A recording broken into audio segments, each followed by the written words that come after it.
quick talk about something happened 2 Fridays ago, which we're going to try to relate to it today, inshallah. So this is just a quick talk and discussion, and I'm going to need some help.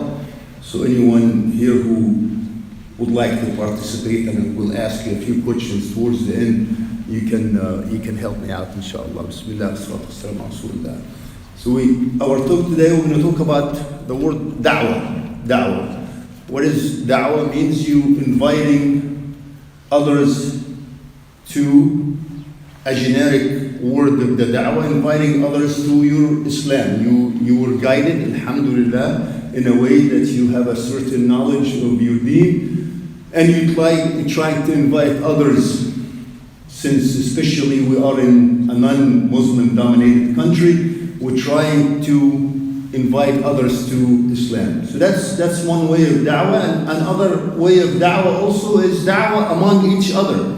Because maybe you see me praying wrong, maybe if I forget or if I put my elbow in the ground, for example, while I'm making sujood, which I should not be putting my elbow down, because my elbow is not one of the points that need to be contacted to the ground, and I'm just giving you the longer example, because only the point that need to be contacted to the ground when you're making sujood is your 2 hands, your 2 knees, and your 2 toes that you're standing in your feet, and whatever you want to count this area as 1, or some other people count it as 2, which is your forehead, to include also your nose touching the ground.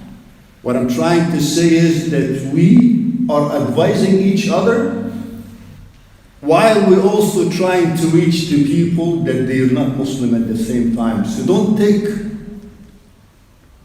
offense if someone is trying to tell you, hey, brother, what you're doing is wrong in this, for example, or hey, this is the way it should be done. So that's number 1. And number 2, remember that each one of you, and I know that this is a fancy word, and we're not talking about an embassy when I say ambassador, but this word applies to all of you, because each one of you is actually an ambassador of Islam. You were either born or earned from Allah subhanahu wa ta'ala, He provided you with hidayah, that you are a Muslim, alhamdulillah. But you carrying that Islam with you at the same time while you are interacting with people in a non-Muslim country, right?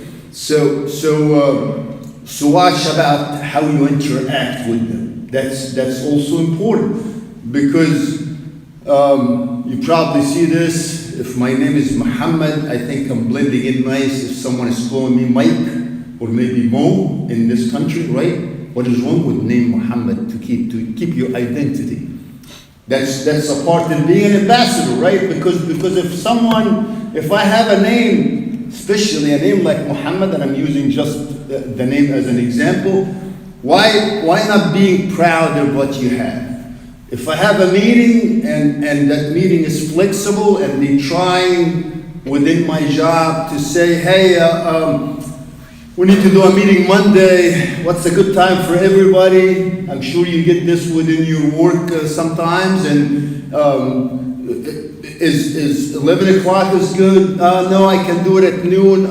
Maybe at 1. But this meeting is conflicting with the prayer time that I normally do, with a Dhuhr time, for example, that I would like to pray. Can I say, oh no, 1 o'clock is my actual good time? That's what fits my agenda? Because I'm a proud Muslim. That's the part that I want to emphasize today. So 2 parts that we're talking about da'wah between each other and da'wah to others. Da'wah between us as Muslims, and it's okay if someone is correcting me or correcting anyone else in something that's related to our active worship and something that's related to life, while it's also okay to reach out. It's actually encouraged to reach out, and you sometimes need to reach out just by keeping your identity, your main identity as a Muslim, whatever that identity is. Oh, I'm not eating today. Oh, why are you not eating today? Well, it's a fasting day for me. Oh, do you fast? What is fasting? Is it Ramadan? And you can tell them and talk about it. No, it's not Ramadan. I just happen to be fasting in a Monday because Monday is a sunnah, and so on. I'm trying to give you an idea. Just you starting the dialogue, you starting that talk, you starting that discussion with someone who opened that topic with you. Again, with work related, with anything related. If you go at the same time for yourself, if you happen to be a traveler within the states here to another state, or even within international traveling to another country, what is the easiest, fanciest way that we do nowadays? Because we all have those nice cell phones. You can do a simple Google search, masjid near me.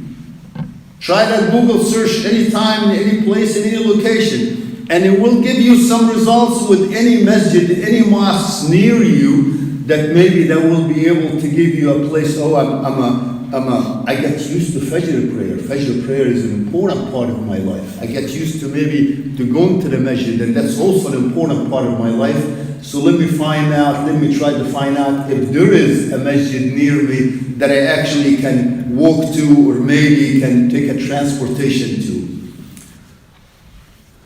There's a verse in the Quran that says that Allah subhanahu wa ta'ala stated, وَمَنْ أَحْسَنُ قَوْلًا مِمَّنْ دَعَا إِلَى اللَّهِ وَعَمِلَ صَالِحًا وَقَالَ إِنَّنِي مِنَ الْمُسْلِمِينَ. That who will have a better say than inviting, and here's inviting, which is the da'wah, da'a ila Allah. You're inviting people to Allah subhanahu wa ta'ala. And inviting people to Allah subhanahu wa ta'ala in a da'wah, again, can apply to others that they completely don't know Islam as a faith, or among each other, we correcting each other in some information, we're adding information.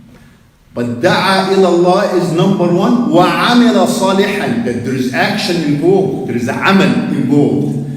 And that action is amal salih, that is a good deed that you're actually showing. So you need to watch, just watching yourself and how you act with others is a form of da'wah. Because وَلَوْ كُنْتَ فَضًّا غَلِيظَ الْقَلْبِ لَانْفَضُّوا مِنْ حَوْلِكَ. If you were a hard person and yelling at people, for example, all the time, you're ordering people all the time, people will be walking away from you. They will not like you. But if you're a soft person, and you trying to help others at the same time, maybe people will come to you more and they actually would like to listen to you more. So that form of da'wah is important, again, among each other and among others. It's really important that you understand that living in this country, living in a country that's not the majority of the country is Muslim, there's so many strong opinions from different scholars that they say that the only reason to justify our living in a country like what we're living here in the US, where the majority again are not Muslim, is only for the sake of da'wah. So you gotta have that word da'wah in your heart somehow. Even if you're actually not performing da'wah, but the minimum that you have in your heart, that you say, hey, well, I'm sorry, but I gotta pray first, or I cannot eat today because I'm fasting. That's the form of da'wah at the same time. But there's another verse in the Quran that says also, وَادْعُ إِلَى سَبِيلِ رَبِّكَ بِالْحِكْمَةِ وَالْمَوْعِظَةِ الْحَسَنَةِ. What did that mean? It means that if you're performing da'wah, you gotta have hikmah and maw'idha hasana. Hikmah, you gotta have some wisdom. How you performing this da'wah? Because again, you don't want people to dislike not you as a person only, but dislike your action, and they're not gonna accept or take any words from you at the same time. If I'm a known liar, for example, if I'm a known liar among the community here, or if I'm a known liar among the job that I'm actually doing, do you think people would like to listen to me? No, you're going to say this guy is a loser. I don't want to be listening to him. or even if I'm trying to speak or talk to them or inviting them or making da'wah to them, do you think they will actually respect me and believe anything that I will say? They will not respect me with that part. Why not educating people? 19 years ago, and I'm sharing this with you quick, during a police academy in this Montgomery County, within the Montgomery County Police Department, I went to them in week 1. I said, I need to go out. They said, well, what do you mean you need to go out? You leave every day. The academy is from 7 in the morning till 3 p.m. I said, no, but I need to go pray Jummuah. I tried to explain to them a little more. Jummuah is a mandatory prayer for me as a Muslim, where I actually need to go to my house of worship that's called a mosque, a masjid, and it's mandatory, especially for men to go, not for women. And I cannot skip it. They said, oh, but we're going to have a problem. I said, what's the problem? We need, the word that they use, we need to investigate this. Police word, investigated. So their investigation, and this is a true story that happened to me, was to call Imam Jamil Dusty, if you know Imam Jamil in ICM, Islamic Center of Maryland, and they did, and I didn't know that they called him till they actually told me, and they did also a Google search. This is a form of da'wah that happened. And they came back to me and they said, oh, you were right. Well, I know that I was right because my request, I know that I have to pray. And they said, you're right, but you know what's the problem? And this is what I want you to pay attention to. No one else asked for this in the past. No one else asked for this in the past. So imagine if you're in a school, if you're in a college, if you're in I'm sure you're familiar with the MSA, the Muslim Student Association that exists between colleges and school, but you are the Muslim who wanted to say, this is a time to walk next to the wall or inside the wall because I need to hide my identity, because it's not so good to talk about being Muslim, for example, during the September 11 incident that happened, you know. This is the time to actually to invite people more for Islam. And I'm sharing this with you, and I'm going to finish up with something that happened 2 Fridays ago. And it's bothering me still till today. So 2 Fridays ago, I was sitting down, I was praying Quran, and I was reading Quran after the prayer. And one of the brothers pulled me out, and he said, when I finished up praying, and he said, there's somebody here who wants to talk to you. And I don't know the guy. Long story short, a brother, a man who came in here to this masjid a year ago, he performed shahada. He came and he said, La ilaha illallah Muhammad Rasulullah. You don't know what's in his heart, but he became one of us. A year ago, one more time. He disappeared for that year, for whatever the reason. And he came back in that Friday, 2 Fridays ago, Fajr prayer, pray Fajr with us. And then he wanted to talk to somebody. And he told me, he said, I've been bad. I said, well, what happened? And I don't know him. But imagine someone you're meeting for the first time, who's coming to the masjid, reaching out to you, and he's telling you, I've been bad. I have not been praying. I did not perform good action that I should be performing as a Muslim person. And we exchanged numbers, and he has not been back since then. I've been texting him, and sometimes he answers, sometimes he doesn't answer. But I'm asking all of you this, and I'm reaching out to any reverts here, and this is the part that I'm asking you to participate in. What can we do, what we should do as a community, as a masjid? When you have a person that comes in here and takes shahada, alhamdulillah, we for example, we walk out to that person, Assalamu alaikum, congratulations brother, my name is so and so, welcome to Islam. We give them a big hug, we shake their hands, that's what we do. But that's it. And I know that this is a two-way, not one way, but two-way road. What did that mean? Means it is on them also to come back and try to seek more knowledge. Can someone teach me how to pray? Because I don't know how to pray. For example, can someone talk to me about Islam a little more? Because yes, I have some information, but I need to increase my knowledge.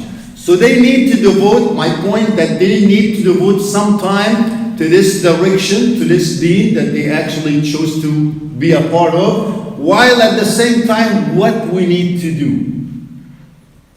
So keep that part in mind. If someone comes in here with anything that you think it is not an Islamic behavior.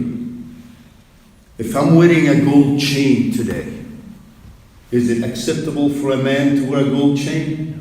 No, it's not. But if you come in and Brother Adam comes in and hey, man, you're gonna go straight to hell. You cannot wear a gold chain. This is a taboo in Islam. This is a forbidden act. How do you think I should feel? And I'm new to Islam. How do you think I should feel? Would I come back? Probably I'll feel embarrassed a little, right? If I'm